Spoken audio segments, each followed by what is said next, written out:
This storm has been one for the books, one of the 6 strongest Atlantic hurricanes on record. A 5-way tie for the number 2 position. Only Hurricane Allen 45 years ago was stronger by wind speed at 190 miles per hour. So Melissa tied Dorian from 6 years ago, Wilma from 20 years ago, Gilbert from 1988, and Labor Day hurricane from 1935 for max sustained winds of 185 miles per hour.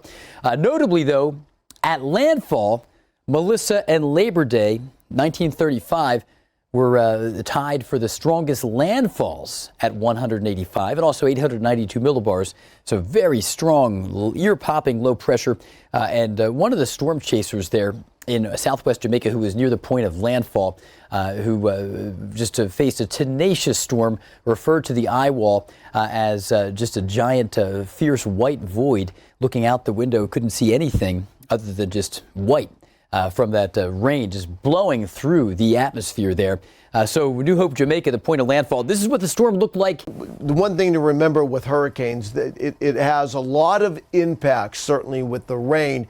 But the wind, the hurricane force winds, John, are usually confined to a small area. But that small area where the winds are that strong can produce deadly, deadly impacts. It sure can, and particularly in this storm, the area of hurricane force winds was about 20 miles on either side of the track of the storm, so that really confined the worst of the wind to the western parishes of Jamaica, from the southwest up toward Montego Bay. You can see that in the dark purple areas here on the map. That's where the hurricane force sustained winds were, and then up into southeast Cuba.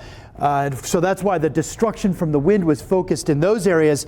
But Bernie, the rain impacts, as we had been talking about for days and days and days ahead of other sources because of the slow movement of the storm, occurred across other parts of the Western Caribbean. And I understand that our science center here came up with this graphic that talks about that we believe Melissa was the slowest moving hurricane in the Central Caribbean since the satellite era, since 1971? That's a big stat, and this was from AccuWeather expert Mike Dahl, meteorologist Mike Dahl. Mike crunched the numbers, and he looked at the hurricane tracks, the previous hurricane tracks, within a box in the Caribbean, and went back, as you mentioned, back into the 70s, and looked at all of the storms since then, and found that Melissa had the slowest average forward speed of only 5 miles per hour.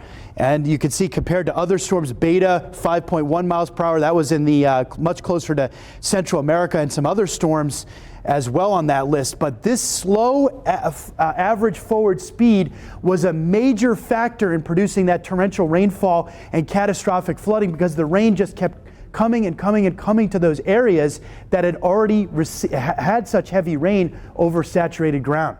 And you know, John, we talk about how the wind is right around the storm center, but the rain and heavy rain can be in other locations. By the way, this is Black River, Jamaica. This is where they had a devastating, devastating storm surge. This along coastal parts of St. Elizabeth's Parish in western Jamaica. Now, on the eastern side, well east of the storm center, we had huge, huge problems with the rain in Haiti. We were worried about this from the get-go. We were. This was something that AccuWeather stressed ahead of other sources so that people could stay safer and be better prepared, better informed about the impacts across the Western Caribbean. We talked about the steep terrain and that some of the mountains in Haiti are as high as nearly 9,000 feet. Air moving up mountains that can really enhance rainfall rates. It tends to squeeze out moisture, almost like taking a sponge and squeezing it out in terms of getting extra rainfall produced. And with the deforestation that's occurred in Haiti, that was a big concern about rain running off of the mountainous terrain. And there was a tragedy. A lot of the news headlines have understandably been about Jamaica and the destructive impacts there that we've talked about. But we were very concerned about southern Haiti and the southern Dominican Republic as well. There was a horrible tragedy in the town Patigove across southern Haiti here. And notice what happened here.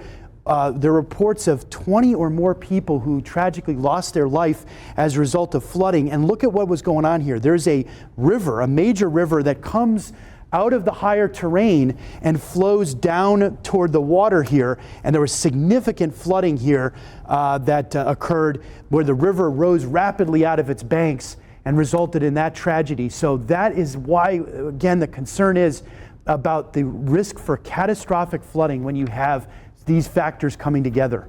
And as you pointed out, unfortunately, I mean, this is already a humanitarian crisis. It is, and it's going to be a long road ahead.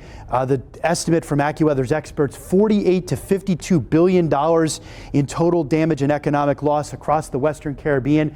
$22 billion of that was in Jamaica alone.